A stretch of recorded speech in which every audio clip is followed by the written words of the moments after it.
The Lord be with you. And with your spirit. A reading from the Holy Gospel according to Luke. Glory to you, O Lord.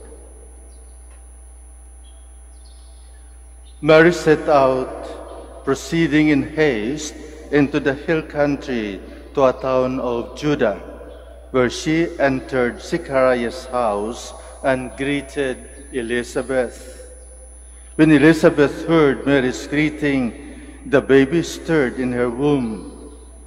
Elizabeth was filled with the Holy Spirit and cried out in a loud voice, "Blessed are you among women, and blessed is the fruit of your womb. But who am I, that the mother of my Lord should come to me? The moment your greeting sounded in my ears, the baby stirred in my womb for joy. Blessed is she who trusted that the Lord's words to her would be fulfilled." Then Mary said, "My being proclaims the greatness of the Lord. My spirit finds joy in God, my Savior." The Gospel of the Lord. Praise to you, Lord Jesus Christ. Please be seated. Kanina ba nagmamadali kayo? Sigurado ako yung iba sa atin talaga nagmamadali, lalong-lalo na pagbukas ng gate. Marami sa atin nagmamadali sa pagpasok upang siguro makaupo. Okay naman dahil hindi naman tayo masyadong marami sa first Saturday na ito.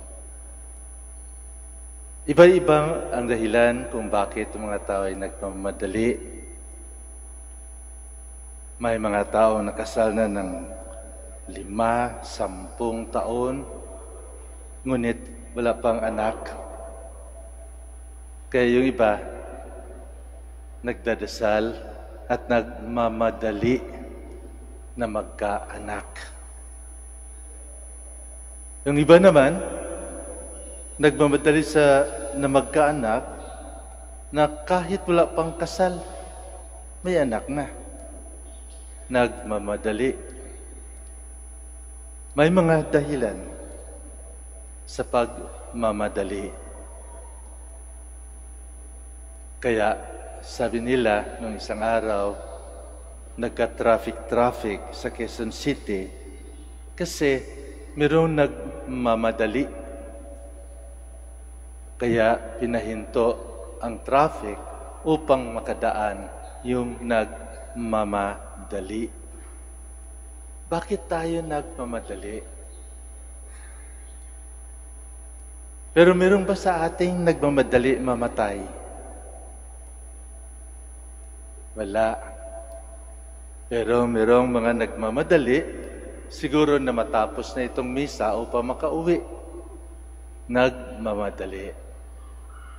Marami tayong dahilan sa ating pagmamadali. Sa ating Ebanghelyo ngayong umaga, narinig natin ang pagmamadali ng ating mahal na ina pagkatapos marinig ang sinabi ng anghel na ang kanyang pinsan, si Elizabeth, ay on her 6th day. At you can imagine, in her old age, in her 6th month rather, 6 month na buntis at malapit ng mga anak. Nagmamadali ang ating mahal na ina na bisitahin siya, napuntahan siya. At bakit?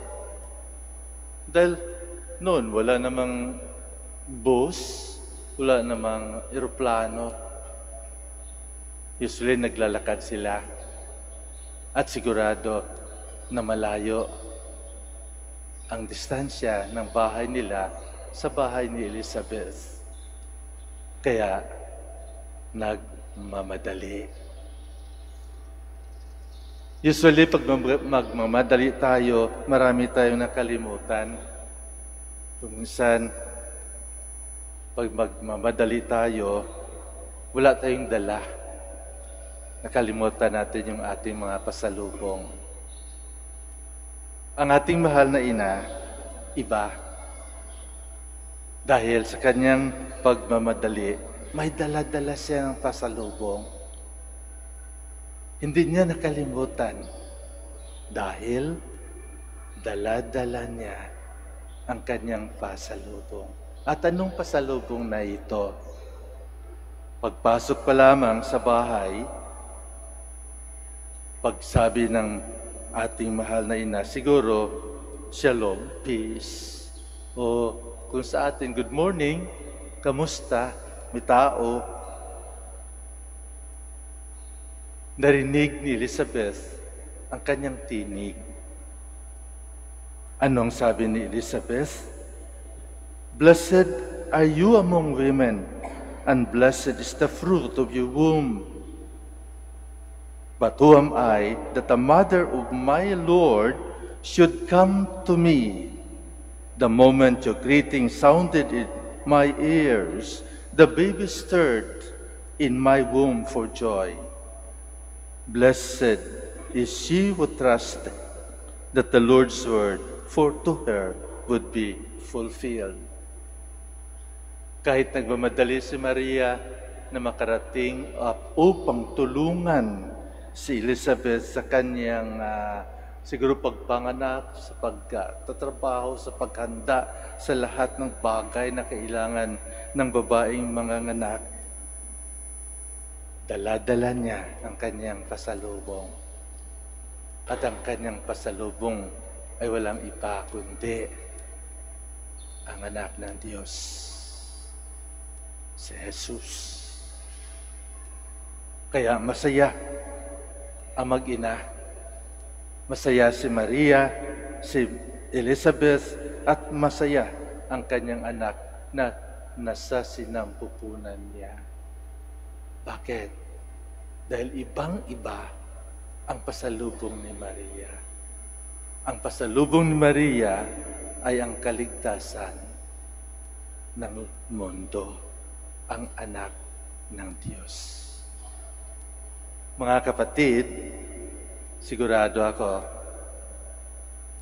ang iba sa atin, pagkatapos sa misa, ay bibistahin ng kanilang mga kaibigan, kanilang pamilya. Ano kaya ang ating pasalubong? Ang ating pasalubong ba ay galing sa tindahan? Ang ating pasalubong ba pagkain? O ang ating pasalubong maaari din na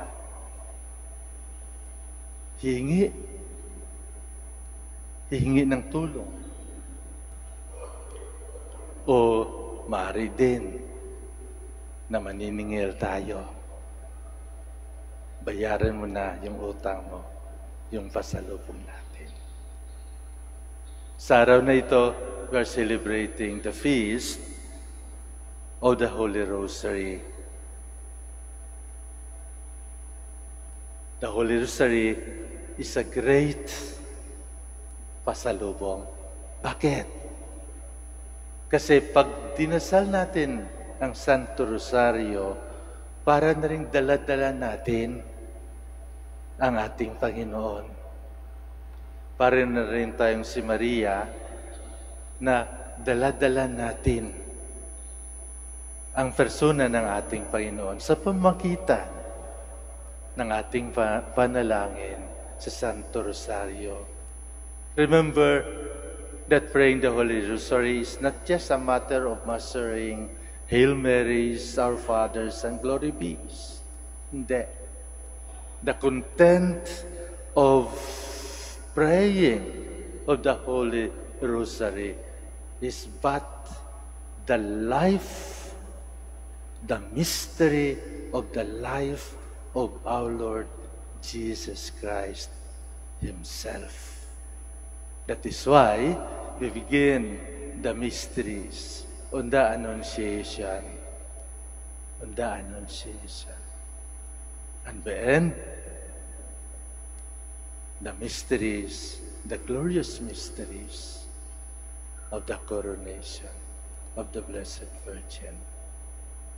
So tandaan natin, dapat hindi tayo nagmamadali sa ating pagdarasal ng Santo Rosario.